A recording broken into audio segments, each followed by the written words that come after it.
Our story begins with a fat otaku who called himself the Nobody. Because of this, he suffered a lot in school, so he decided to study, believing that if he worked hard and made a lot of money, all those problems would eventually disappear from his life. That might have actually worked, except for one thing. He truly was a fat otaku and not intelligent at all. After finishing school, the only opportunity he had was to become a sparring partner, and that was only because the requirement for becoming a sparring partner was to weigh more than 100 kilograms. Soon after, the same situation as before repeated itself as he was beaten by the other members of the gym. Alone, he cried, unable to understand why everyone insisted on bullying him. Shortly afterward, the supervisor Magrangsing approached and asked Xiaowu to take care of the monthly report. Awkwardly, he tried to argue that his job was only to be a sparring partner, but in response, the supervisor flexed his muscles and stared at him in an intimidating way. Thus, the young man immediately agreed to handle the report and deliver it as quickly as possible. Once the task was accepted, Magrangsing called the employee again, but Xiaowu only turned his face away. At that moment, the other team members emerged from the shadows, also asking for help with their schedules. Faced with all the new requests, the young man's expression changed completely. Still, he smiled and agreed to take care of everything for the team. By midnight, the scene shifted. Sitting in front of the computer, he regretted not refusing, since he would not even receive a raise. Suddenly, a sharp pain struck his chest. At that moment, he remembered the doctor's warning about the risk of dying if he did not lose weight. Desperate, he reached out to the side, trying to call an ambulance. Soon, the message appeared on his phone informing him that the service had been suspended for lack of payment. With nothing left to do, the young man simply accepted that he was going to die right there. Before passing away, he decided that he needed to change and could no longer continue living that way. After that, he moved the mouse cursor to delete the folder named Study Materials. Once the action was completed, he laid his head on the desk, finally at peace with himself. His last wish was not to be a fat, repulsive otaku in the next life. However, his finger slipped and accidentally clicked on Send to All. Instead, just before a new message appeared. To his surprise, Magrangsing seemed impressed to see that Xiaowu's report had already been completed. Meanwhile, the content of the studies folder was revealed. At that moment, the entire office team reacted in shock to what appeared on the meeting room screen. Suddenly, his eyes widened. Right after he was reborn as a baby and questioned whether that was truly a new beginning. 20,000 years passed on the Kyushu continent. Then, a young girl held his arm while calling him by name. With that, Tushang Xiaoyu reminded him of their promise to explore the world together beyond the mountain. She then commented that she had trained there for 20,000 years without even realizing time had passed. Finally, the young man claimed he was just an ordinary person who would only cause trouble if he went down the mountain. Xiaoyu, however, could not understand how an ordinary person could lift a mountain. At that moment, he confirmed to himself that he had truly reincarnated. His new life was as the young master of demonic sect. For this reason, he hid away to train since the sect was in decline and could not protect him. The girl only smiled, thinking about how this company saved her from boredom. The lessons of his past life motivated him to train rigorously for 2 millennia. After so much time, however, he finally realized something while walking by her side. Suddenly, a giant serpent appeared in front of them, making him understand that he had been transported into a fantasy world. Even so, he still saw himself as a genuine Wu Lingen, but without spiritual roots. As soon as the creature lunged forward, he thought that, aside from his physical strength, he had nothing else. In an instant, he prepared a punch with a clenched fist. The blow struck the serpent's body directly, releasing a massive shockwave. Immediately afterward, the force tore through the creature and opened a clearing in the forest. Small debris rained down from the sky as he observed the result. With that, the young man suggested they eat serpent meat, and the girl agreed enthusiastically. His companion looked at him with admiration, impressed that he had defeated a golden core-level dragon. Suddenly, a voice interrupted them as they prepared to cut the meat. At that instant, a man on a floating sword accused them of stealing the dragon he had been hunting. Instructor Xiao Chunhu of Xuanchen Academy declared that they were members of the demonic sect. The young man stared back at him, his expression unchanged. Soon after, he denied the accusation, wondering how the man had discovered them. Without a second thought, he bowed to the ground and began apologizing. The instructor observed the pair, knowing that they were only a fox demon and a common person without spiritual roots. Thus, he decided there was no need to waste more words on them. Immediately afterward, he charged with his sword, using the second form of his technique. As the weapon was launched toward him, Wu Lingen caught it in midair, leaving the instructor stunned. Even while bowing, he apologized for having caught the sword, leaving Xiaoyu confused about the situation. The opponent refused to believe it, as a common person could never stop his flying sword. Therefore, he turned to the girl and accused her of secretly helping the young man. After a moment of hesitation, his expression shifted. The man then decided that both of them would die for their arrogance and attacked with 2 swords. Once again, Wu Lingen caught the blades in the air, astonishing his opponent. Soon he bowed again, asking the instructor to kill him but not to harm Xiaoyu. The instructor then summoned dozens of swords and launched them toward the girl. Without hesitation, the young man stepped in front of her as the weapons approached. With swift movements, he dashed among the blades to intercept them all. In the end, he was holding every single sword and apologized for catching them on instinct. The opponent froze, not knowing how to react to the situation. Quickly, his demeanor changed and he apologized, calling the young man senior and claiming it had been a misunderstanding. Then he requested his swords back so he could leave immediately. At that moment, an attack grazed past his head. A burst of fire was launched toward the forest, causing a massive explosion in the distance. Wu Lingen then agreed to return the weapons, unable to refuse the request. With that, the instructor looked at his own body, noticing the damage he had taken. The young man simply turned and said they needed to return home to cook for his father and the others. As they began to walk away, Xiaoyu turned to the man to speak about what happened. With a dark aura, she threatened him, telling him not to dare mention the matter to anyone. Terrified, the instructor agreed multiple times to her order. Soon after, the young man called her to leave and she ran to catch up with him. Alone, the man watched the two disappear in the distance, carrying the giant serpent. As soon as they were out of sight, he collapsed to his knees, wondering who those people were. His expression darkened as he thought their happiness would not last long. Immediately afterward, he burst into laughter, planning to tell the Academy's old ancestor what had happened so that the demonic cultivators would pay the price. Thus, Shoyu commented that even though Lingen could defeat cultivators, he insisted on calling himself an ordinary person. But he denied being a match for a cultivator, while the girl argued that the man had clearly tried to kill him. Since he had no spiritual roots, the young man explained that was why he trained his body even harder. As they walked, she noticed that he did not need to train so relentlessly all the time. Even so, the young girl found it adorable how her companion seemed unaware of his own strength. Soon, the scenery changed, revealing the mountains in the distance. Next, the young man carried the pieces of meat to the entrance of a cave and announced that he was going inside. However, a sign at the entrance warned about a demonic presence and unforgivable crimes. Inside, a large cauldron was placed over the fire. Suddenly, an imposing man emerged from the shadows, threatening death to anyone who dared invade the demonic sect's territory. Yet unfazed, Wu Lingen simply smiled and announced that he had brought serpent meat. Immediately, the group's expression changed completely as they welcomed the small visitor. Behind bars, everyone begged for the meat, saying it smelled wonderful and that they were starving. Then the young man explained that despite appearances, these were uncles who cared for him. Even so, the leader of the group only turned his face away, dissatisfied. At that moment, Wu Di, a sect leader, asked if the boy still considered him a father, since he had not seen him for 3 hours. But the son justified himself, saying that hunting and preparing the food had delayed him, though his father retorted that he knew what was happening outside. Then the elder accused the girl, trying to convince him to descend the mountain again, but the young man denied it. The leader's response was a furious shout, absolutely rejecting the request. The outburst left both the son and Xiaoyu shocked. Even sealed for 20 millennia, Wudi claimed he still remembered the cunning of the righteous sects. With that, he asked if the boy wanted his own father to bury him, which made the young man apologize. However, he hesitated for a moment before continuing. Soon after, the patriarch exploded, saying he had heard the same excuses for 20,000 years. The son's attitude left the man completely speechless. Still, Lingen declared that he no longer wished to remain in the forest, even if it meant being hunted or killed. Then the other members called him naive, reminding him that he was the last of the family and that leaving would be suicide. At that moment, Xiaoyu interrupted the discussion to reveal that they had encountered a righteous cultivator, and she revealed that her companion had defeated him with a single punch, although he tried to claim it had only been a misunderstanding. Hearing this, Wudi silently questioned whether the boy had really grown so strong, yet he still shouted that Lingen was just an ordinary person without spiritual roots. Next, he asked how his son would face stronger cultivators, leaving the girl worried. Thus, the father warned him not to think himself invincible just because he had defeated a few enemies. But the young man replied that he had never spoken of being invincible and that he was not interested in such things. His true goal, he revealed, was to break the seal and rescue them, something he could never achieve in the forest. Then Wudi turned to the others and asked if they had told this to his son, but they all denied it.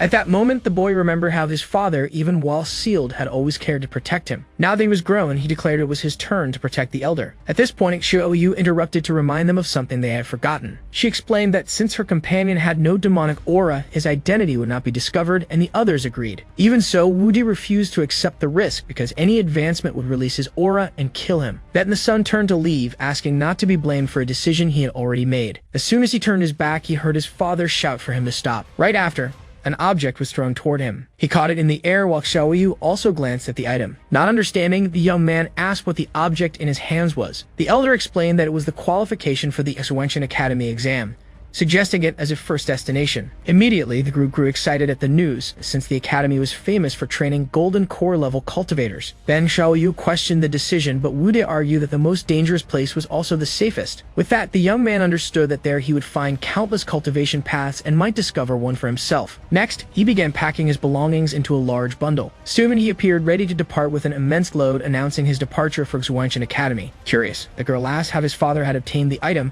but he refused to answer. Then Wuti admitted that he could no longer protect his son. Therefore, sending him to the academy was the best way to keep him alive.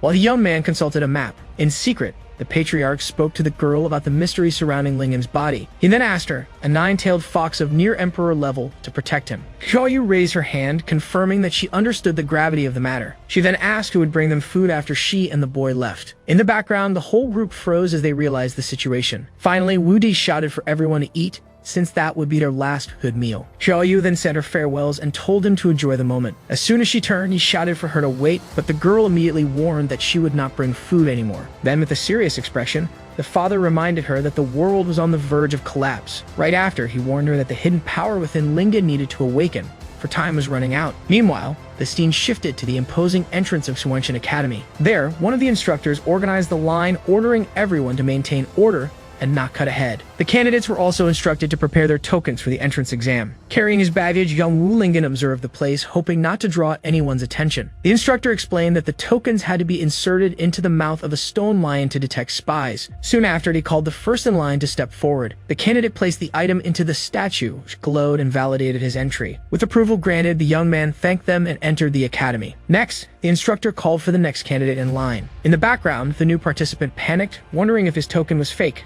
and if it would be detected. Suddenly, a scream drew everyone's attention in line. The examiner announced that a demonic cultivator had been found, while the statue seized a candidate's hand. One of the bystanders explained that the stone lion would not let go when detecting an anomaly, leaving the observer terrified. The captured man begged for mercy, but the instructor ordered the guards to take him away. Right after, the examiner and another candidate pointed at the boy, informing him it was his turn. Then the instructor called him suspicious because of his large pack and ordered him to insert the token. Repeating to himself so he would not make a mistake, he approached the stone statue with a trembling hand. Suddenly, the other candidates felt a tremor run through the courtyard floor. With that, the young man placed his hand inside the mouth of the stone lion. The instructor confirmed that the admission ticket was in order as the statue glowed. Right after his sigh of relief, the creature's eyes lit up and a red energy began to emanate. In an instant, the statue clamped down on his arm with force. The lion's head detached from its base and remained locked onto his arm. Then the rest of the statue's body crumbled into pieces, leaving the examiner stunned. He stood frozen, not understanding what had happened, with the head still stuck on his arm. Awkwardly, the young man apologized and tried to fix the damage by gathering the pieces from the ground. Then the instructor accused him of being a demonic cultivator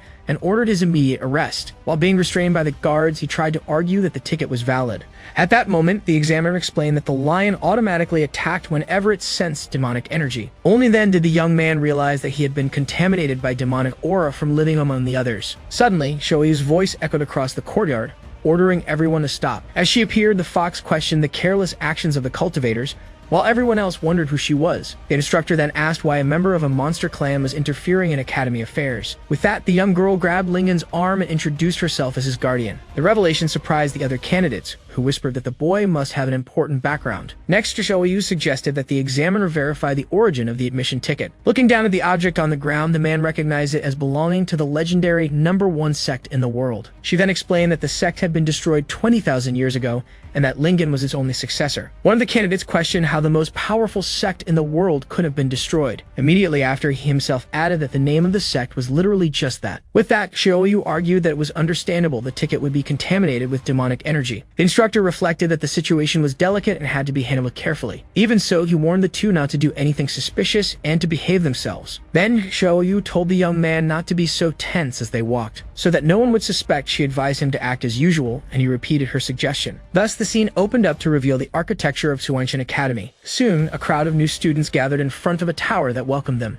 From above, the academy instructor, Mei Yanli, silently observed them all. Next, Master Huang Luhong approached to ask about that year's new students. The examiner commented that there were quite a few promising candidates in the courtyard. Among them were Baidi from Yujin Peak and the young Master T. Shankao from the Huon sect. Wasting no time, the young man invited the girl to practice dual cultivation with him. But with a serious expression, she simply told him to disappear from her sight. Around them, others whispered that the girl was a super genius, the daughter of the master of Yujin Peak. Even so, Bai Di concluded that his father was right and none of the newcomers they were worth his attention. From above, Instructor Mei commented on the quality of the students but hesitated for a moment. He sensed that something strange had mixed in with the group while Wu Lingen tried to act normally. Master Huang laughed, thinking he was just someone eager to show off his newly acquired strength. The examiner Mai, however, doubted that with such flashy behavior he would pass the first test. Right after, one of the assistants rushed out in a hurry. From atop the tower, the instructor floated into the air and drew everyone's attention, leaving them impressed. He then introduced himself as Mei Yanli, the one in charge of the evaluation, and announced the start of the test. He explained that only those who passed all the stages would become disciples of the academy. As he observed, young Lingen felt that the face of that instructor looked familiar. With that, the man questioned him directly, asking why he was staring at him like that. Not knowing what to say, the boy hesitated for a moment. Soon after, he pointed at a loose, shiny thread dangling from the instructor's robe. At the remark, the examiner remained silent in the air for an instant. Suddenly, he quickly descended toward the group of students. With a frightening face, he congratulated the newcomer and said he looked forward to his results. Instructor Mei, now frozen in place, tried to start speaking. Then he scolded another person for not having stopped at the designated spot. Beidou watched the scene, not understanding why the examiner could not fly and how the newcomer dared to point it out. Master Huang commented that the boy was in trouble for having offended that man. In an instant, the instructor freed himself from the thread that had trapped him. Then he explained that it had only been to lighten the mood and announced the start of the first phase of the test. Wu Lingen was left wondering if the examiner was insane and whether it was really necessary to tear his clothes for the test. Two other students noticed the man's strong muscles and intimidating aura. Soon, one of them identified him as the legendary bearer of the sacred punching bag body. This ability prevented active cultivation and the use of spells. Instead, the body absorbed attacks and captured spiritual energy, becoming stronger with each strike. With it, the user became immune to all attacks from opponents of the same level. Thus, the sight left Lingen shocked, wondering if only masochists could become cultivators. Then the instructor announced that each candidate had to hit him with a punch so he could evaluate their potential. Smiling, the man thought that by controlling the test, he could ensure the boy's failure. He then pointed at Wu Lingen and ordered him to start first. But the young man only warned him to get ready, since he was quite strong. The examiner laughed, saying that not even a nascent soul-level cultivator could harm him. However, just as he continued to boast of his resilience, he was interrupted. A punch struck his face squarely before he could finish the sentence. The shockwave blasted through the instructor and destroyed part of the academy behind him. All the other candidates stood frozen, completely paralyzed by the scene. Meanwhile, Master Huang looked out the window, sweating and unable to believe what he was seeing. He then turned his eyes toward the massive crater the punch had created, carving a path through the mountains. With a pale face, he realized that everything was over for him. Amid the rubble, the instructor was sitting on the ground while smoke rose from his body. With his eyes rolled back and foam in his mouth, the man looked completely unconscious. Not understanding the gravity of the situation, the young man turned to the others and asked if that meant he had passed. In response, the other candidates only stepped back in silence. From the rooftops above, a fox leaped nimbly. Studying Xiaoyu observed the scene, noticing how Lingen had already drawn everyone's attention. In the crowd, one of the students questioned how the examiner had been affected, since theory said otherwise. With that, Baidi turned to the newcomer and asked how he managed to accomplish such a feat. Meanwhile, Master Huang approached the instructor lying on the ground. He quickly assessed that the force of the punch was nearly at the level of a late nascent soul. Suddenly, the man's eyes snapped open. In an instant, he stood up from the ground.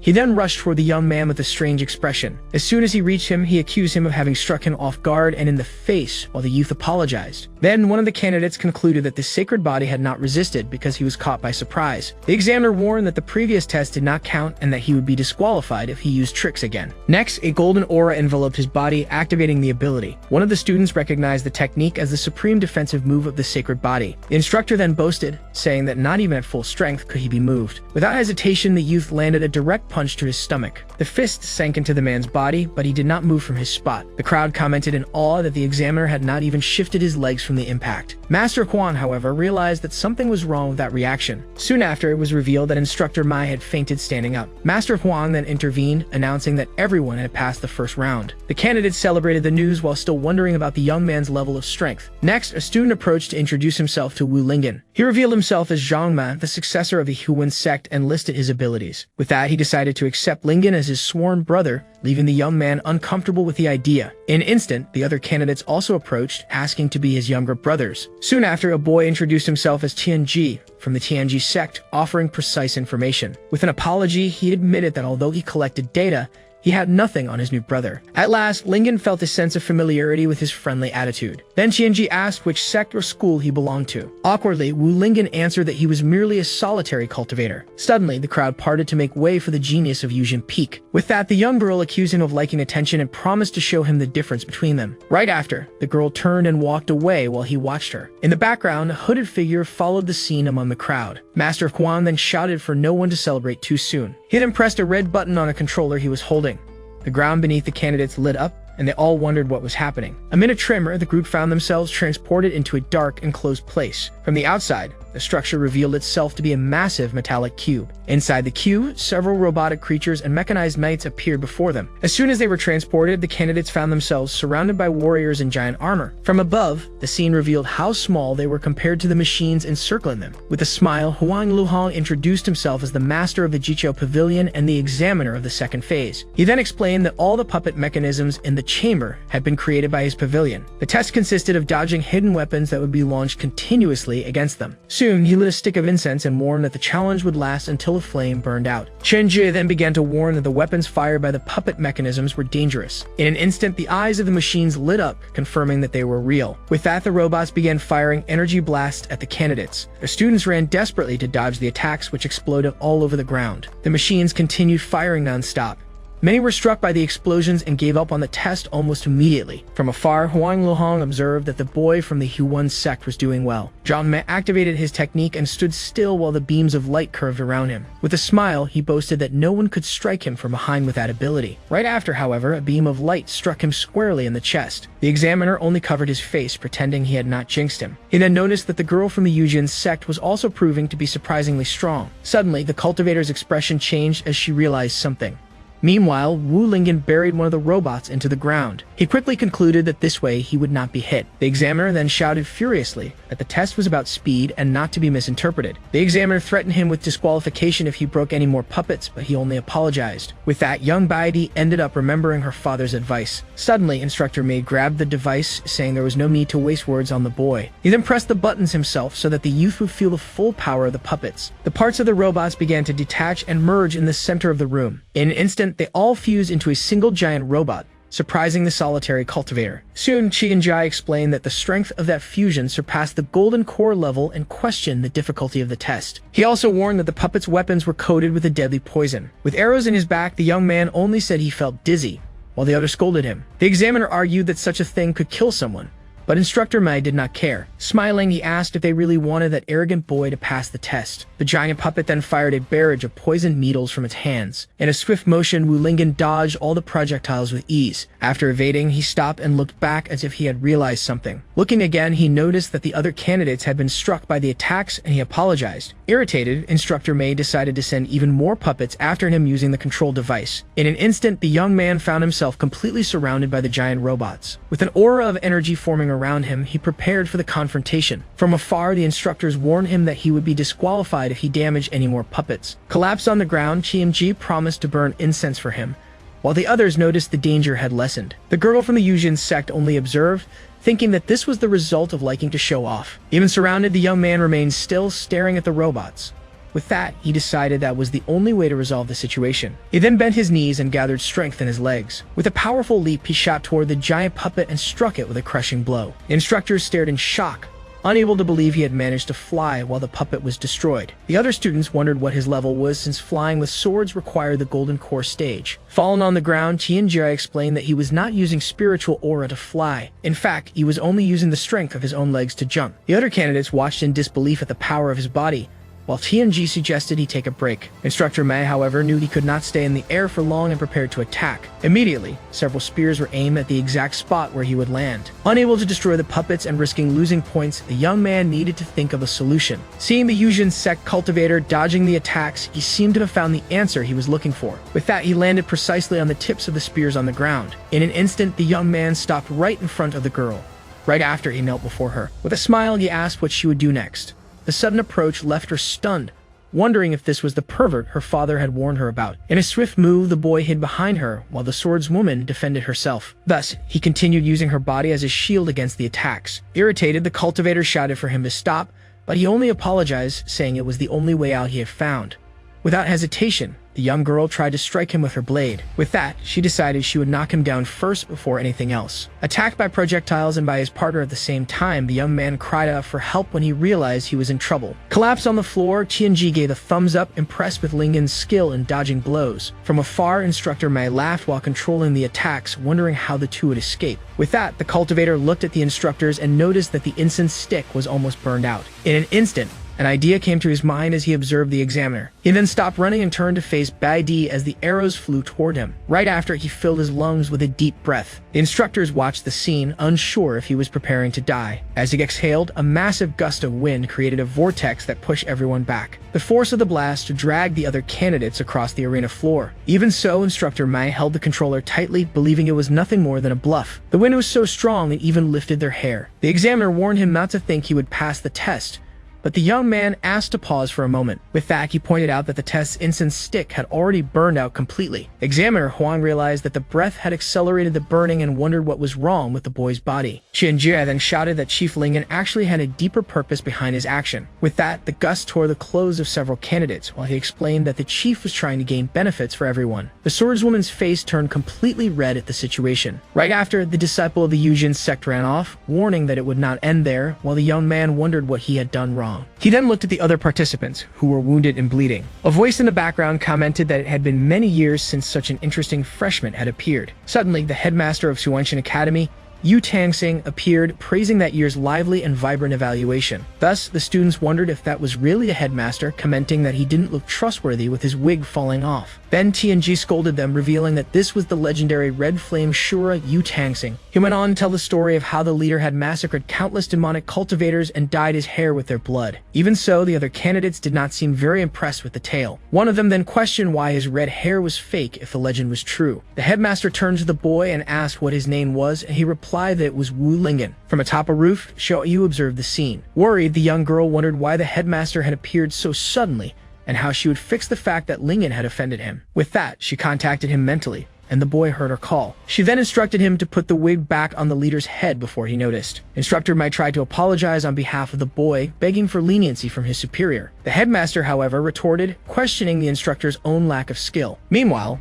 the wig continued to slip from the elder's head. In an instant, the young man prepared to act. With a quick movement, he leaped up and placed the wig back onto the headmaster's head. The elder was impressed with the speed of the move, which almost went unnoticed. Smiling, the cultivator said he had only picked up something the headmaster had dropped and that no thanks were necessary. Instructor might try to get Yu's attention to warn him. Suddenly, the headmaster appeared with several darts stuck in his head. From the roof, Xiaoyu shouted desperately, telling him to differentiate between the wig and hidden weapons. Instructor Mi grabbed the boy by the neck, accusing him of attacking the elder, but he apologized, saying he had made a mistake. The leader, however, questioned whether they really thought such small things could harm him. Instructor Mai pointed at the blood dripping down, but the superior insisted that it was part of the test. The boy seemed impressed, but Xiaoyu realized the headmaster was only pretending to be brave. Then the young man offered to remove the weapon stuck in his head. As soon as the dart was pulled out, a black liquid spurted from the wound. The leader then collapsed to the ground, revealing that his legs were hairy. Instructor Mai ran and caught him before he hit the floor. The other students commented that he seemed just like an arrogant old man and that he had hairy legs. Examiner Huang then announced that all the remaining students had passed the second phase and that the next test would be held the following day. As the instructors carried the headmaster toward the alchemy hall, the others only watched the scene. One of the candidates remarked that although they had passed the evaluation, something felt strange. Suddenly, one of them remembered something important as he found himself surrounded by puppets. Everyone shouted at once, asking Master Huang why he hadn't deactivated the mechanical puppets. From a distance, Instructor Mai observed the chaos in the courtyard, while Lingen remained safe. Hidden, Instructor Xiao Chunhuo thought to himself that he had not expected the boy to hand himself over so easily. Later, the students lamented that they had almost been killed by projectiles during the test. Thus, the scene shifted to the student dormitories at night. There, Xiaoyu found him training and asked why he wasn't resting, but the boy said he needed to pass the test. She then agreed that the next evaluation was crucial for obtaining more training resources. Even so, the young girl reminded him that balancing work and rest was also important. With that, she offered to help him unlock his meridians, but her expression made him suspicious. The girl only praised him for being ambitious and moved closer to him. Suddenly, she tripped on a stone near the door. With a swift motion, the cultivator caught her and told her to be careful. To herself, Xiaoyu celebrated that her plan had worked perfectly. Outside, Baidi remained standing near a wall.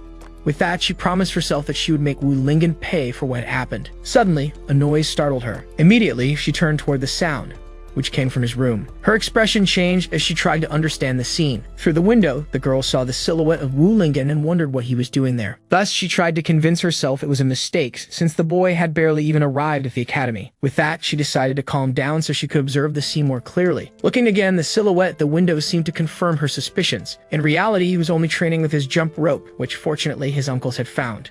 Meanwhile, Xiaoyu regretted spilling the red flower wine used to treat injuries. She then crouched down with a cloth to start cleaning the puddle on the floor. As she stepped on the liquid, the young girl slipped and suddenly fell. Outside, Baide prepared to break into the room, determined to save the girl. Suddenly, a frightening silhouette appeared in the window, making her scream in terror. She quickly covered her face, believing it was already too late to do anything.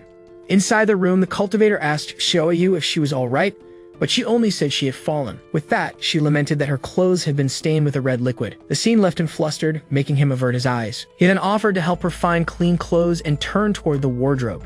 Suddenly, the door to the room was kicked open with great force. Sword in hand, Baidi called him a demonic murderer and ordered him to surrender. At that moment, the scene showed the young man handing a towel to Xiaoyu, who was kneeling on the floor. Upon entering, the girl accused him of defiling the body, while the other wondered how she had become a corpse. The youth could not understand why he was being called a demonic murderer. He then questioned if she had discovered his identity, but the answer was denied immediately. Even with his attempt at explanation, Baidi refused to listen and prepared to strike. She quickly activated her sword technique, and an aura of energy formed around her. The young woman then launched her 10,000 swords attack.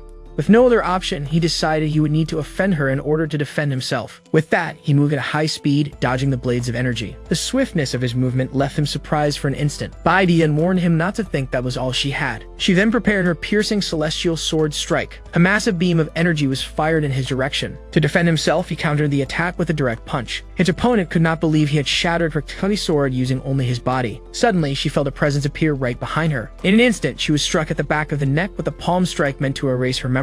With that, she collapsed to the ground completely unconscious as her sword rolled aside. Sitting on the floor, the cultivator apologized, explaining that this was the only option to avoid revealing his identity. Thus, the technique consisted of infusing power into the palm and directing it to the opponent's brain. As a result, the strike left her completely stunned on the ground. Soon after, he said they needed to take her back quickly before anyone found them there. He then carried the girl on his shoulders out of the room. Under the moonlight, he ran across the rooftops of the academy with her. As he advanced, he searched for the right place where he should have left her. Suddenly, the swordswoman began to wake up, wondering what was wrong with her. Without hesitation, he struck her again with the same technique to erase her memory. With a sigh, he thought that he had merely been exposed. Even so, something continued to trouble him. As he carried her through the academy streets, he wondered where that woman actually lived. Because of that, the situation left him completely lost, not knowing what to do next. Hidden, Shirinjai observed the scene, trying to understand what kind of relationship existed between Shiflingen and Baidi. Although he pushed open the door of one of the rooms, he soon opened it fully. After that, the young man laid her down on the bed. Since the room looked unoccupied, he assumed she was staying there. But suddenly, the young woman began to wake up, questioning what was happening. However, without hesitation, he struck her again with a memory-erasing technique. As she fainted, the stranger apologized for not being able to reveal his identity. Thus, he began to worry whether repeated use of the technique might have scrambled her memories. Even though he felt guilty, he knew it was better than having his family exterminated. Looking around, he was surprised by the mess in the young woman's room. Soon after, he noticed the footprints he had left on the floor. Therefore, determined not to leave any trace, he grabbed a mop to clean the place. In addition, while cleaning, he decided he might as well tidy up the mess in her room. But then the scene shifted to a gazebo in the middle of a forest at night. At that moment, a hooded figure ordered whoever was hiding there to stop. As soon as young Xiao Chunho emerged, the stranger praised him for being so well hidden. Right after, the figure boasted that nothing could escape his eyes. With that, the young man explained that he needed his help to deal with a new student. The hooded man, however, questioned why he should help him. In return, the instructor promised his full support in the choice of the next family head. Soon after, the figure stood and asked for the target's identity, and a request was answered: Wulingen. Hearing the name, the man recalled the arrogant boy from the exam. Then the instructor proposed to rig the lottery so that he could kill the youth accidentally. The hooded one, however, agreed to the plan but reminded him not to forget his promise. As the figure turned to leave, young Master Xiao called him back. Shortly after, he asked for help with another matter. For in the water, a giant aquatic serpent had coiled around his leg, holding him fast. Desperate, he begged to be saved first, which left his ally incredulous at the situation. With no other choice, the man decided to intervene. With a swift movement, he drew his weapon and slashed the creature with an energy strike.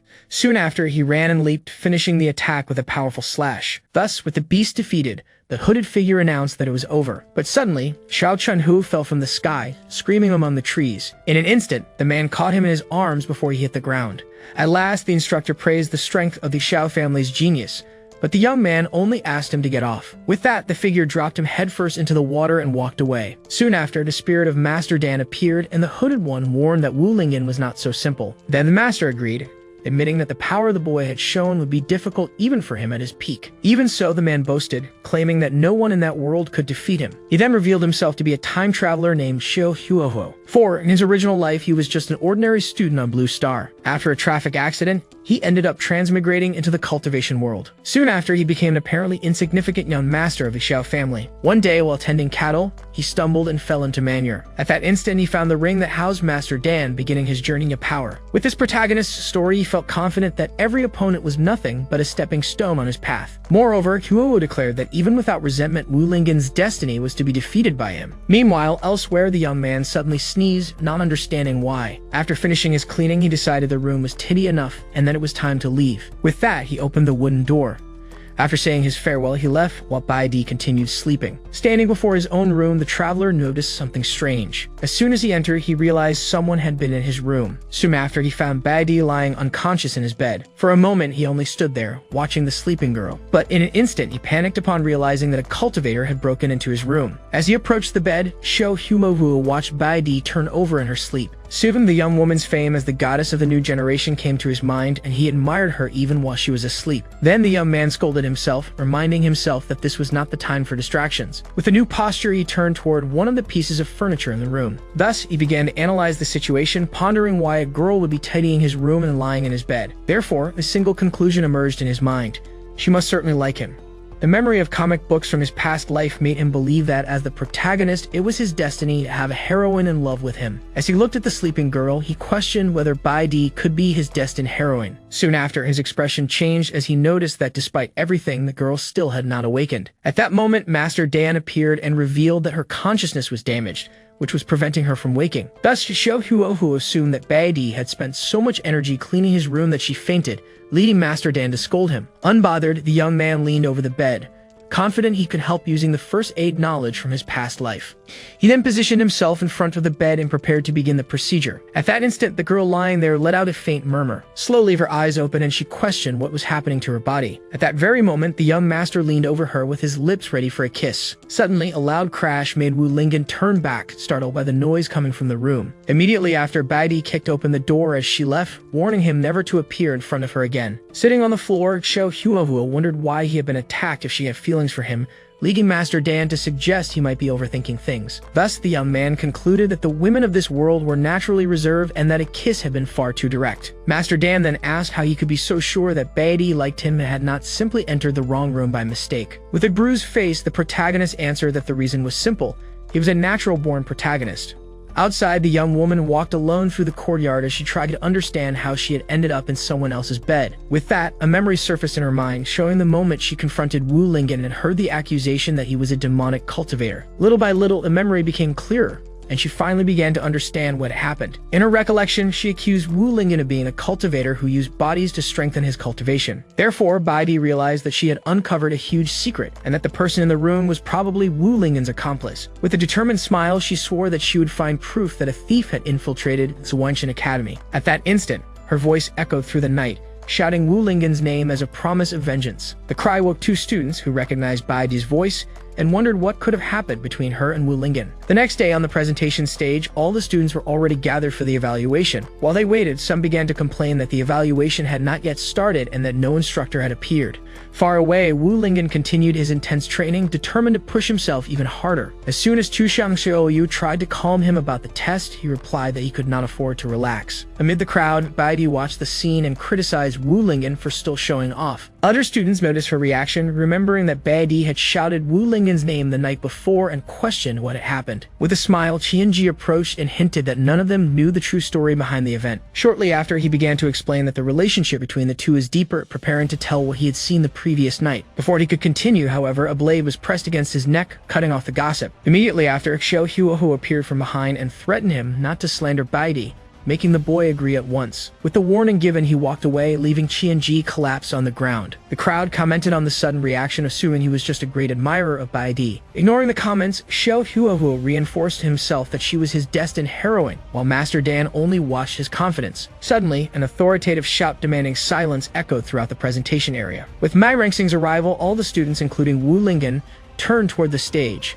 Soon after, the instructors Meng Yanli, Yu Tangsing, and Huang Luhong stepped onto the stage and the third evaluation was announced. Meng Yanli explained that this round would be a real combat test, where performance would determine to which class each student would be assigned. After that, he informed them that Headmaster Yu Tangsing would personally evaluate the entire process. Next to Wu Lingen, Chushan Xiaoyu commented that the headmaster seemed to have changed his wig, but she was quickly scolded to stay quiet. The headmaster seemed to notice the whisper, but only confirmed that he understood the instructions. Then one of the instructors pressed a button and announced that the third round would be a combat test in which the candidates would draw their numbers. With that, the students lined up in front of a penguin-shaped machine to get their numbers. Wu Lingen watched the others approach while waiting for his turn in line. When his moment came, he placed his hand inside the machine's opening to retrieve a number. Seeing the perfect chance, Mei Yanli took the opportunity to launch a piece of metal with paper toward the boy. Not understanding what had just happened, he looked down at his hand. In his palm, the paper with the number 38 was torn and stuck to a sharp piece of metal. From a distance, Mei Yanli observed the scene with a satisfied smile. Shortly after, he turned to Xiao Huoho and confirmed that he had managed to make the target pick the manipulated number. The instructor boasted of his skill, but was interrupted by a bloody cough, and the hooded youth advised him to stop talking. Then Xiao Huovo showed his own number 36 and questioned whether the plan had failed, since he was not in the same group as the boy. With an air of superiority, the hooded one replied that he had not understood the true strategy. Maggie Yanli explained that Wu Lingen seemed to have some cultivation techniques, so he preferred to put someone else to test his abilities first. At that moment, the young man noticed a great shadow approaching and turned to face his opponent. A giant man with the number 37 appeared before him and advised him to give up, calling him weak. In the crowd, Qianji and other students were surprised by Lingen's first opponent, commenting that he did not seem to be someone easy to face. Soon, Qianji revealed that the adversary was Wang Tishu, a notorious assassin known for never leaving witnesses.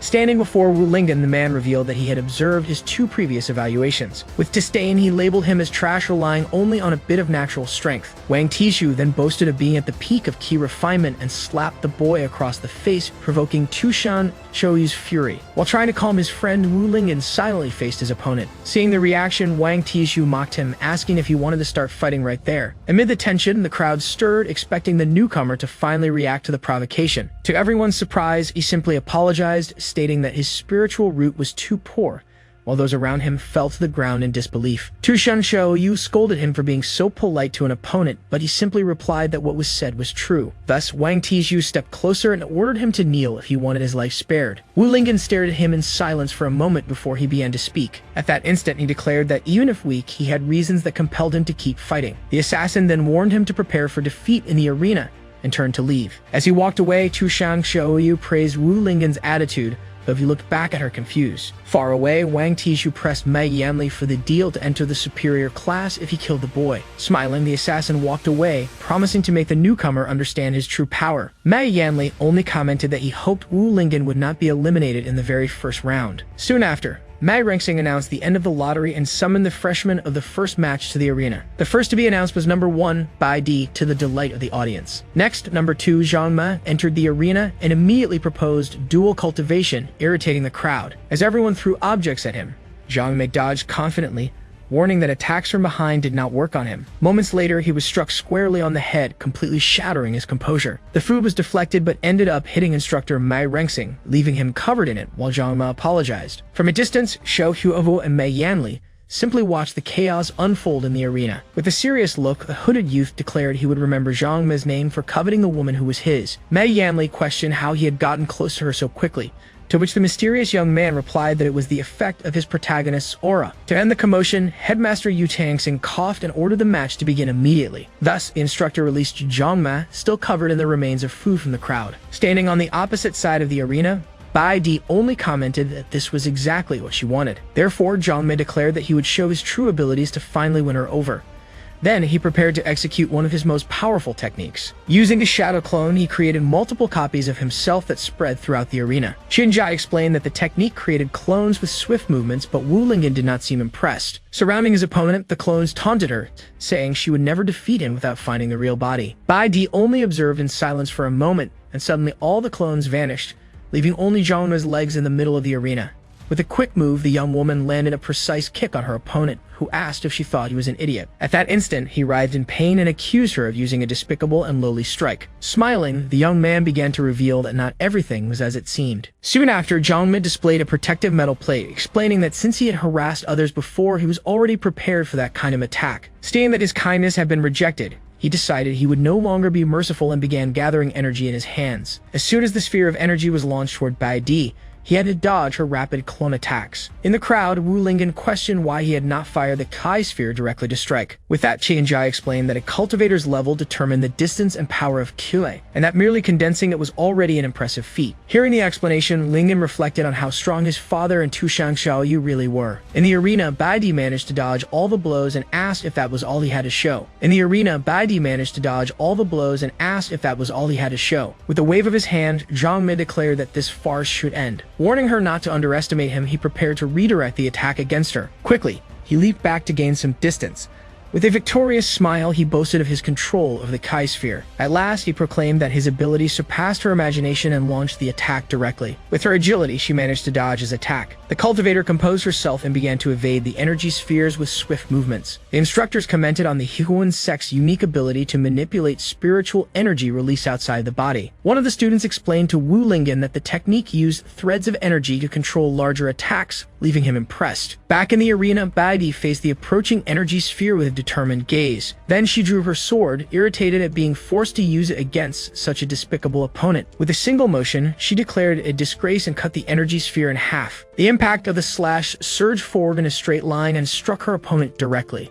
Suddenly, Zhang Mi's protective metal plate shattered, leaving him completely shocked. Moments later, he fell to his knees, impressed that she had destroyed his attack, and even more convinced that she was the right woman for him. With the impact, the young man fainted and collapsed to the arena floor, defeated. Wu Lingen observed the scene, confused about how the energy was being controlled. Instructor Mai Rengxing then announced that Zhang Mi had lost his ability to fight and declared Baidi the winner. As the crowd celebrated the victory of Yuzhen Peak, the swordswoman remained still at the center of the arena. Beside Tushang Xiaoyu, the young man reflected on whether this was what battles between cultivators were truly like. Suddenly, a girl appeared holding an enormous chicken leg. Hearing the noise, Lingen turned to see what had happened. The pink-haired girl then recognized Baidi, expressing her admiration for the #1 cultivator of the new generation. Soon after, she commented that she also wished to be that strong one day. The newcomer approached Wu Lingen, who was surprised by her height. Without meaning to, she bumped into Tushang Xiaoyu, who was shocked by the impact. At that instant, the fox assumed that this was the kind of thing Lingen liked. The pink-haired girl noticed the boy's gaze and deduced that he was craving food. Seeing everyone's reaction, she offered the meat and asked if he wasn't desiring something else. Though scolding himself, Wu Lingen admitted he was hungry from training and accepted the piece of meat. Tushang Xiaoyu panicked, not knowing what to do as she realized he really did want the food. Thus, she could not believe that a stranger had understood Lingen's desires better than she had. Meanwhile, the instructor ordered that Zhang Mi be removed from the arena so the next candidates could prepare. With his mouth full, Wu Lingen asked the name of the girl who had fed him. Smiling, she introduced herself as Miron Chan, the student who had entered the academy the previous year. Tushang Xiaoyu questioned her about being a senior,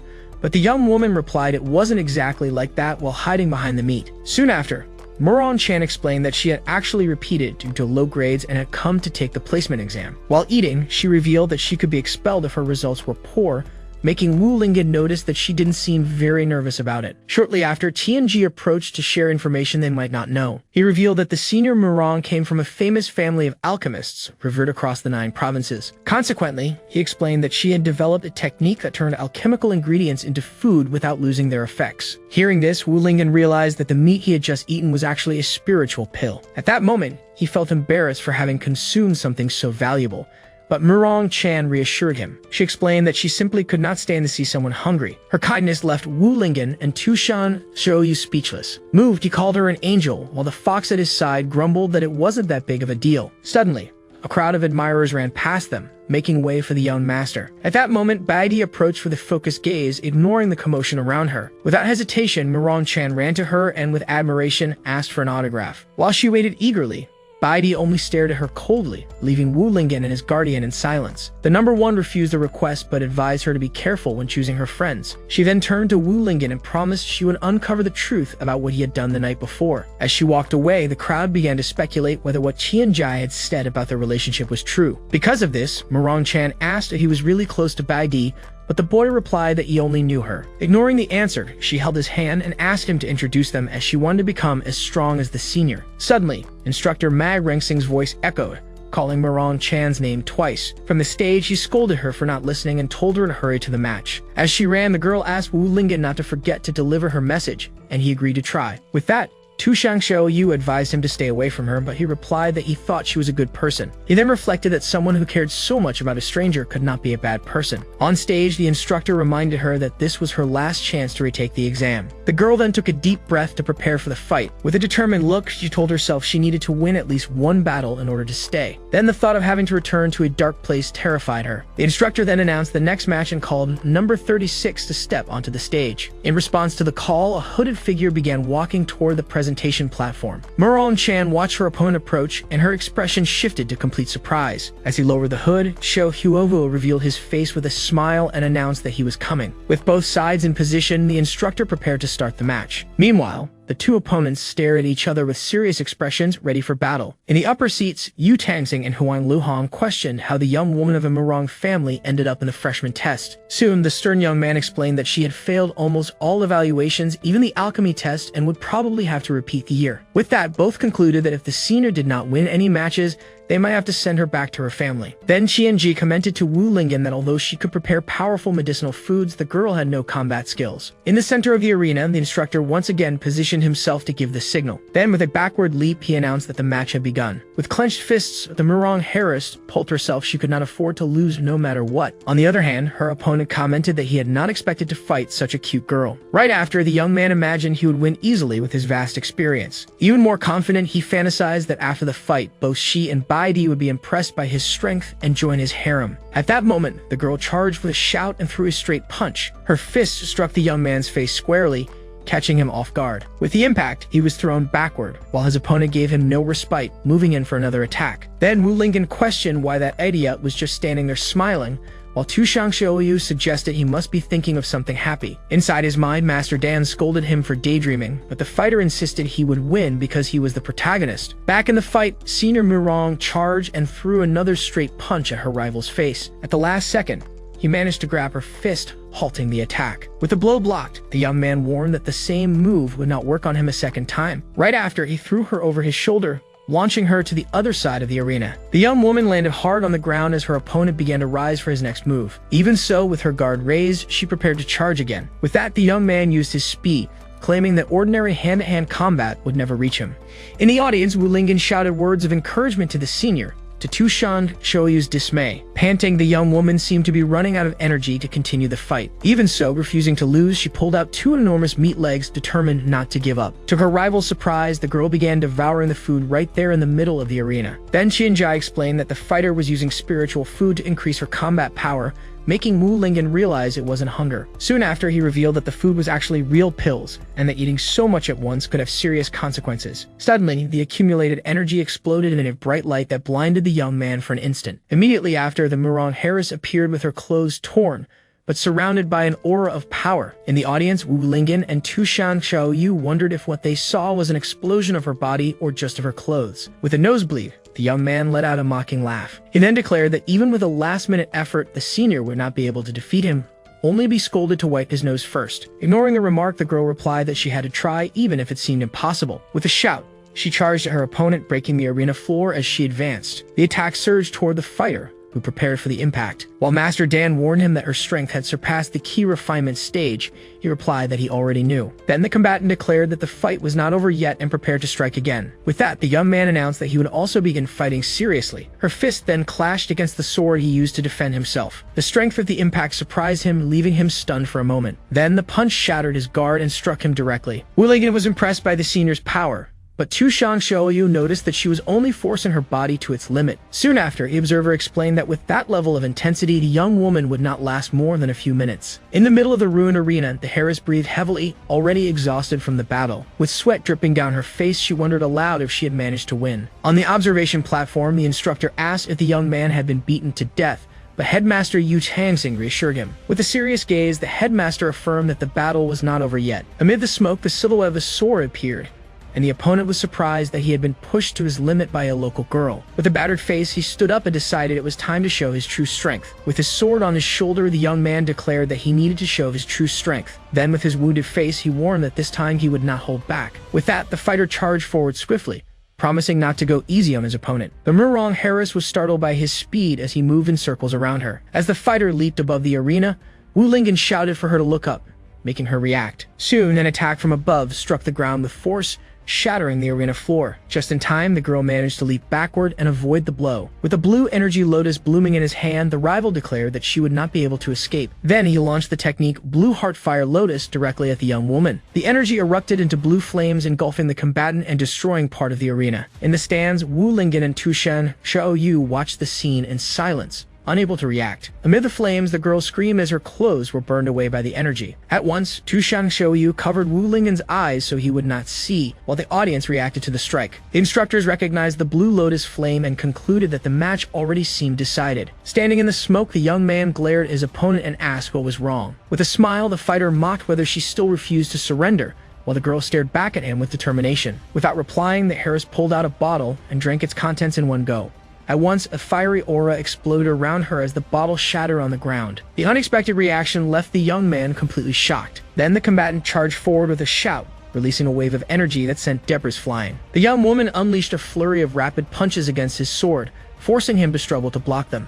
Watching this scene, one of the instructors questioned whether the girl had gone mad. Moments later, Wu Lingen wondered if her aura had intensified due to a breakthrough, but Tushan Xiaoyu denied the possibility. The fox then explained that the senior was pushing her limits with even more pills. With that, Tushan Xiaoyu concluded that at that moment the girl was literally burning her own life force. Even injured, the fighter continued her assault, shouting over and over that she could not lose. Seeing her stubbornness, the young man warned that he would no longer hold back. With a new move, he trapped her inside a giant blue lotus, which exploded and sent her flying. As soon as she landed, the fighter prepared to finish the battle. Seeing the danger, instructor Mad Rengsing shouted for the match to be stopped immediately. Ignoring the warning, the young man unleashed his blue lotus whirlwind attack upon the Harris. The instructor shouted again to stop the match, declaring it already over. With a look of panic, Mei Rengsing realized it was too late to intervene. Lying on the ground, the girl wondered if it truly was the end for her. Soon, a memory surfaced, showing a relative destroying her food and scolding her for disgracing the family with useless recipes. In her recollection, the young woman asked why the Murong family could not free themselves from the shackles of alchemy, since her food had the same effect as pills. The only answer she received was a slap, as she was told that cooking was a disgrace to the family name. With that, her relatives decided to send her to Xuanxian Academy, planning to arrange a marriage for her if she failed. Then one of the family members expelled her, calling her useless and a disgrace to the clan. The memory ended with the girl collapsed on the ground, crying as she clenched her fists. With a determined gaze, she swore to prove that the food she made was just as good as any pill. Back in the present, as energy enveloped her, the fighter wondered if anything could truly change. At the last second, the energy attack was halted before striking her. Suddenly, Wu Lingen appeared in front of the girl, blocking the final blow. With a serious expression, he stared at the rival and declared that he could not allow her to be harmed, because Senior Murong was a good person. When asked if he was trying to stop him, the young man vowed that he would. The intent was to hurt her. With a smile, the fighter called him brave for daring to challenge him. Suddenly, instructor Mei Rengsing leaped between the two and ordered everyone to leave the arena, declaring the match over. Then the examiner pointed to the wounded youth and declared him the winner of the battle. With a spin of his weapon, the young man prepared to leave the arena. Before leaving, he warned that the other must win his next match, or else he would not have the chance to face him personally. Not understanding the threat, Wu Lingen replied that he would do his best to pass the first round. With that, Tushan Xiaoyu scolded him for being so calm in the face of a clear threat, but he did not understand what happened. At that moment, Harris began coughing, still weakened from the fight. As Wu Lingen supported her and asked if she was alright, the young woman thanked him for saving her. With a sad expression, she lamented that she had not been able to win a single round even after giving her all. Then the girl began crying in frustration. Suddenly, she vomited, and Wu Lingen, alarmed, asked Tushan Xiaoyu to quickly fetch some healing pills. As he held her in his arms, he tried to comfort her, but the fighter insisted that she was fine. Soon after, she explained that she had simply eaten too much, making Tushan Xiaoyu complain about the disgusting sight. With kindness, Wu Lingen offered to help Senior Murong down to rest, and she thanked him. Before they could leave, instructor Mei Rengsing interrupted and questioned where the boy thought he was going. Right after, he informed him that it was now his turn to fight in the arena. With that, the examiner revealed that his opponent was Wang Tishu, who glared at him with a scornful smile. Wu Lingen then asked Tushan Xiaoyu to escort the Harris off stage, and the young woman wished him good luck. As she supported her, The fox grumbled at her thoughts about having to care for that foolish woman. Immediately, Magrangsing ordered both sides to prepare for combat. In the arena, Wu Lingen faced his opponent, who waited on the other side. With mockery, Wang Tishu declared that it seemed he had given up his last chance to survive. In response, the boy only stared back in silence, showing no reaction. With a leap, the instructor stepped back and officially announced the start of the match. Striking the ground with his weapon, the rival declared that if that was the case, he would have to kill him. In the audience, everyone worried about the fighter's power, but Tushan Xiaoyu reassured them, stating they did not know Lingen's strength. With complete confidence, she declared that no attack would be able to bring him down. In the arena, Wang Tishu only observed his enemy, readying himself for the final strike. Not understanding his opponent's posture, Wu Lingen wondered what kind of move it was. Suddenly, Wang Tishu shouted and released a dark aura that tore his clothes from top to bottom. Then a bright light exploded in front of Wu Lingen, who observed the scene silently. His opponent appeared wearing pink undergarments and performed his iron pillar dance. The visual impact made the young man bleed instantly from the nose. In the stands, several spectators also collapsed backward, bleeding as well. Disgusted, Tianjai explained that the move caused such nausea that people could not remain standing. Instructor Huan Luhong commented that using such a visually aggressive strike was a disgrace to the academy. With that, headmaster Yu Changxing corrected him, affirming that the visual effect was only a distraction. He then asked if he had not noticed that something was wrong with everyone in the stands. Kneeling and clutching his stomach, Wu Lingen felt nauseous and could barely stay upright. Seizing the chance, Wang Tishu leaped with his weapon and shouted for him to die. The pillar struck the ground with force, raising a cloud of dust and debris. Even weakened, Wu Lingen managed to leap away and dodge the strike. With a growl, Wang Tishu prepared to attack again, giving no chance to escape. With a spinning move, the rival executed his iron pillar whirlwind dance around Wu Lingen. In the audience, the spectators could no longer bear the scene, covering their eyes and vomiting from nausea. Beside Tushang Xiaoyu, the heiress suddenly seemed to understand what was happening. She then explained that the disgusting behavior was only a distraction for the true trick, the toxic smoke released by the iron pillar. With a victorious smile, Wang Tishu boasted that the entire arena was already filled with his poisonous fumes. Thus, feeling the effects of the poison, the young man covered his mouth, struggling to resist. Meanwhile, Tushang Xiaoyu accused him of being despicable for secretly using poison. In response, the assassin declared that in a life and death stage, all means were fair. From afar, Mei Yanli watched with satisfaction, praising the performance of the hired fighter. At his side, Shou Humowu commented that he almost fell for the trick, but the instructor corrected him, saying he indeed had. Soon after, Wang Tishu advanced with a shout and demanded that his opponent die in agony. However, paralyzed by the poison, the boy wondered what was happening, as his body would not move and his head throbbed with pain. Gradually, his expression shifted to panic as he realized the severity of the situation. Seeing his rival struggle, the assassin mocked him for still trying to fight without even using 10% of his strength. He then approached for the final blow, promising to end his suffering quickly. With that, the pillar struck the boy's face directly, forcing him back with injuries, while the enemy watched him with disdain. Right after, he launched into the frenzied iron pillar dance, landing a brutal sequence of strikes. The barrage of blows pounded the body without pause, and the boy could only endure the impacts. In the stands, Murong Chan shouted for him to stop fighting, while Tianji worried about the imminent defeat. Desperate, the fox pleaded with the instructors to stop the match immediately. However, Magrangsing replied that he could not stop the fight, since the boy still had the ability to fight back. Despite the order, the relentless strikes continued to batter his body. From afar, Baidi observed and questioned whether this was all the strength he had, disappointed by what she saw. With his opponent already weakened, Wang Tishu prepared for the final strike. Soon after, the pillar hit its target directly, spraying blood across the arena. The scene shocked the entire audience, and even the assassin himself was surprised by the result. Even so, the young man managed to catch the iron pillar with his hands, halting the attack. Not understanding, the enemy questioned why he was still resisting with the little strength he had left. Wounded, the boy explained that because he had so little energy, he needed to put everything he had into a single punch. With a contemptuous smile, the rival asked if he truly believed such a weak punch could hurt him. In that instant, the fist struck Wang Tishu's side. Immediately, his expression shifted to shock as he felt the impact. Suddenly, a wave of energy erupted from within his body, and he screamed as the damage spread. The force of the punch rippled through the arena in rings of energy, expanding from the point of impact. The explosion was so strong it could be seen from the stands, leaving all the spectators stunned. With his body battered, Wang Tishu glared at the young fighter, unable to believe what had happened. At last, with a final gasp, the assassin collapsed onto the arena floor, completely defeated. Standing, covered in wounds, Wu Lingen simply declared that he had won the fight. Lying on the ground, Wang Tishu muttered that defeat was impossible. Then he questioned how his opponent had managed to defeat him so easily, even while poisoned. Wu Lingyan only turned away without giving a direct answer. With a serious gaze, the young man revealed that this was the power he possessed even in a weakened state. Not understanding, the defeated man called him a monster, shocked by the revelation. Soon, instructor Mag Rengsing announced that the winner of the round was Wu Lingyan. With a discreet smile, the young man celebrated his victory. After that, the instructors decided to disperse the poisonous mist left in the arena. With this, Huang Luhong released a device that flew over the battlefield. The artifact spread an antidote that fell like rain, healing all those affected by the poison. As he felt the rain, Wu Lingyan realized his strength had been restored. At that moment, Miran Chan ran toward him and congratulated him on his victory. With a hug, she praised him for being even more powerful than she had imagined. The scene stirred Tu Shangshouyu's fury, who advanced toward the two with a threatening look. While the young man was being embraced, the fox came closer and closer, ready to intervene. With a shout, Tu Shangshoyu placed herself between them and warned Murong Chan not to get so close to Lingyan. The girl tried to justify herself, but the fox accused her of being interested in his body. From afar, Xiao Huovu complained that it should be him surrounded by beautiful girls, and Mei Yanli questioned why he felt that way. Soon the instructor admitted that the winner's strength had indeed surpassed his expectations. Then Mei Yanli asked Xiao Huohu if he was certain he could handle that opponent. With an aura of confidence, the young man replied that the word lose did not exist in his dictionary. At that moment, Xiao Chunhu appeared from behind and fined him 500 spirit stones for setting fire to the academy. Annoyed, the young man questioned the penalty, but Mei Yanli restrained him so he would not act rashly. In a whisper, he warned that this man was the academy's disciplinarian and also the headmaster's uncle.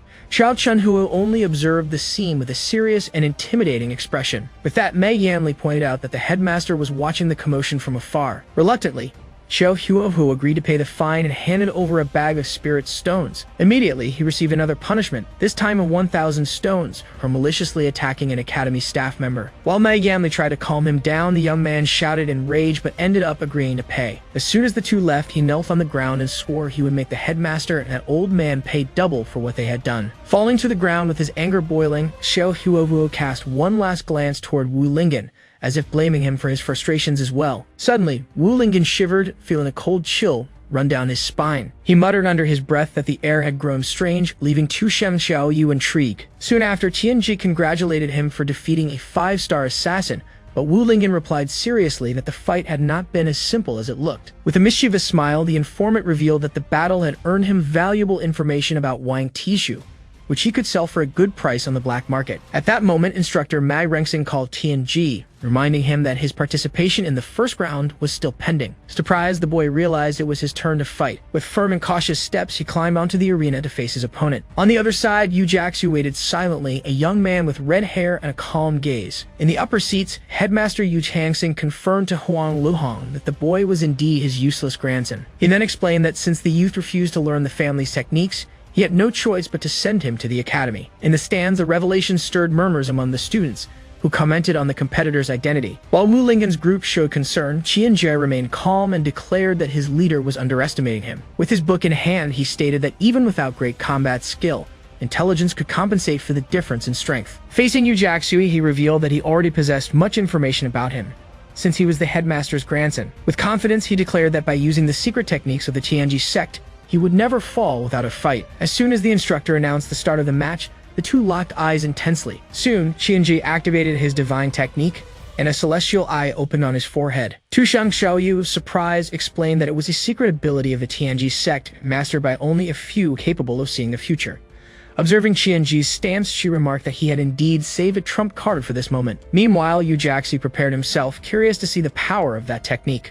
Focused, Qianji began the Tianji deduction. The technique revealed that there was an 85% chance that Yu Jaxi would open the fight with an earth-based attack. Immediately after, Yu Jaxi used the Earth and Rock Surge, forcing Qianji to quickly leap aside to dodge. From afar, Yu Jaxi watched as the boy balanced himself atop one of the rocks. With a confident smile, Tianji declared that he had already calculated that attack and thus would not be hit. Impressed with his precision, Wu Lingyan commented on the boy's movements, and Tu Shangshoyu confirmed it was the effect of the technique. She explained that the celestial eye allowed Tianji to access the divine thoughts of the Tianji ancestor as if he were possessed. At that instant, a powerful aura appeared behind him, revealing the imposing image of an ancestral spirit. As the young warrior prepared for her attack, a red aura began to surround her hands. With that, Tianji's technique revealed that the chance of an earth-based attack combined with martial arts was 90%. Immediately after, the girl charged forward at high speed, using the Shining Trail technique to close in on her opponent. Without panicking, the boy simply raised his hand to the exact position indicated by his premonition. The moment the enemy's fist approached, he managed to block the strike with precision. Even with the block, the force of the impact landed squarely on his face. With the blow, the young visionary was thrown backward and fell unconscious onto the arena floor. While his opponent looked on, the boy remained on the ground, completely defeated. From the stands, Wu Lingen and Tu Xiaoyu shouted the student's name, shocked by the result. Even injured, the boy was already back on his feet, scribbling in his notebook about the need to calculate the difference in strength next time. Right after finishing his notes, he fainted again, leaving Wu Lingen even more worried. At that moment, instructor Mei Rengsing congratulated the young master on his victory,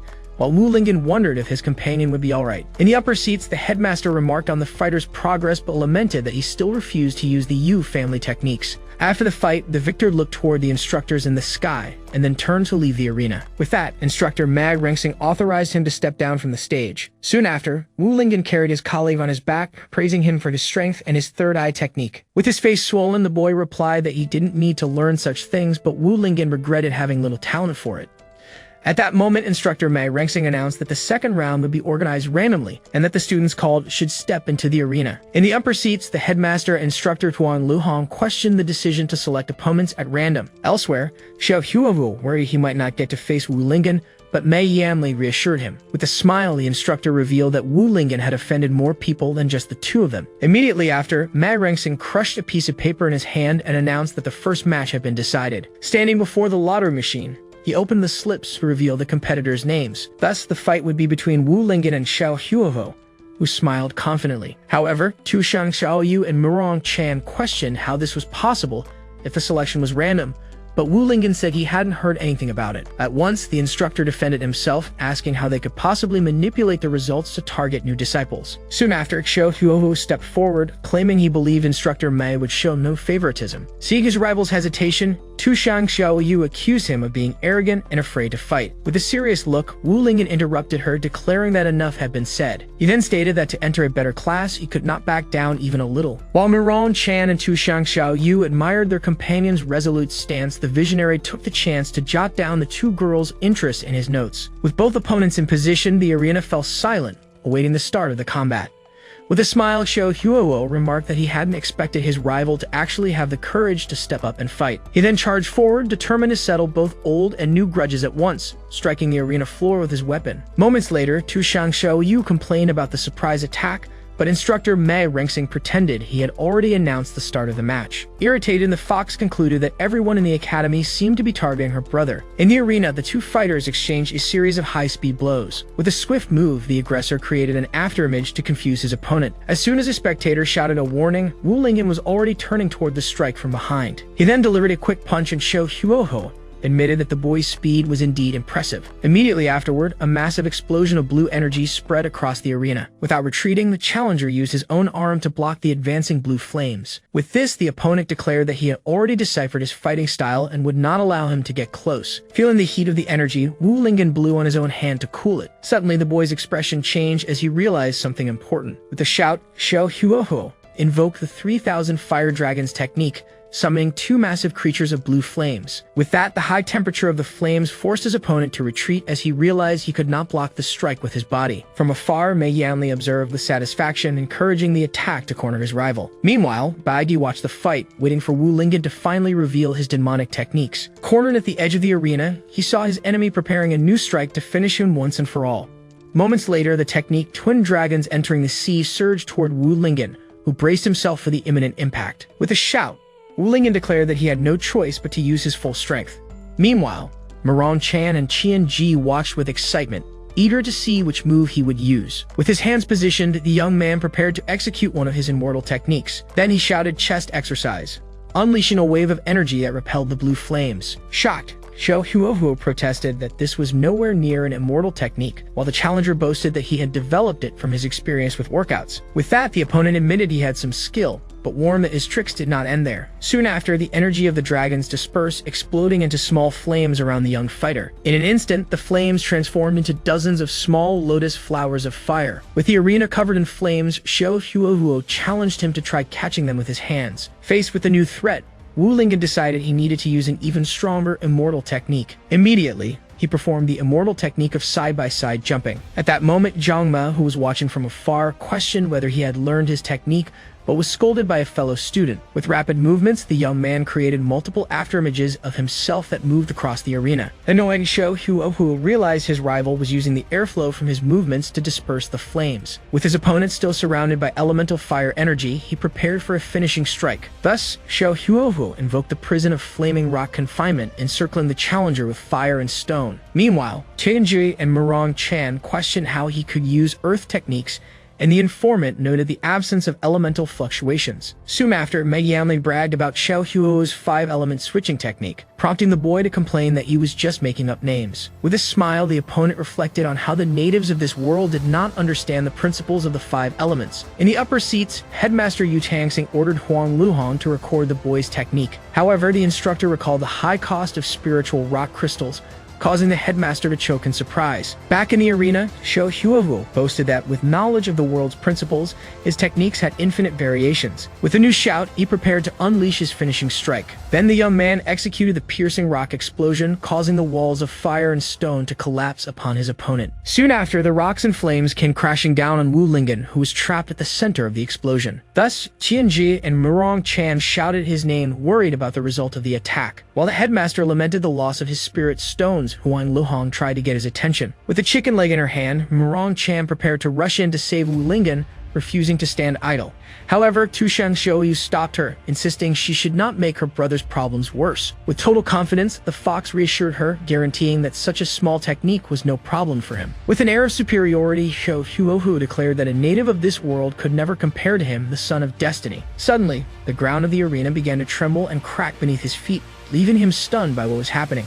In the stands, everyone wondered what was going on, questioning whether it was an earthquake. With a confident smile, Tushang Xiaoyu simply declared that her brother Lingen was truly invincible. Then the ground split upward, revealing an intense yellow energy. Soon Wu Lingen emerged from the rubble, performing the immortal technique of super speed bench press. The sight left Xiao Huogu completely shocked, wondering how such a thing was possible. With that, Tushang Xiaoyu explained that those stone slabs were nothing compared to her brother's usual training. Amid the debris, the challenger remarked that the weight was still too light for him. Irritated, Xiao Huohuo refused to believe that someone from this world could humiliate him. He then declared that, as the chosen one, there was no way he could lose to a mere nobody. With that, the young man used the metal borrowing the Earth's momentum technique to strengthen his weapon. Soon after, he prepared to unleash the thunder strike against his opponent. In the upper seats, the headmaster lamented that rage had clouded his grandson's judgment, making him forget his opponent's greatest ability. Back in the arena, Wu Lingen prepared to use another of his immortal techniques. As the attack descended, the boy performed the body rotation exercise. With a spinning kick, he struck his opponent's weapon directly, shattering it into pieces. The impact of the blow was reflected in Xiao Huo's eyes as he watched his weapon destroyed. With his rival disarmed, Wu Lingen turned and declared that he had lost.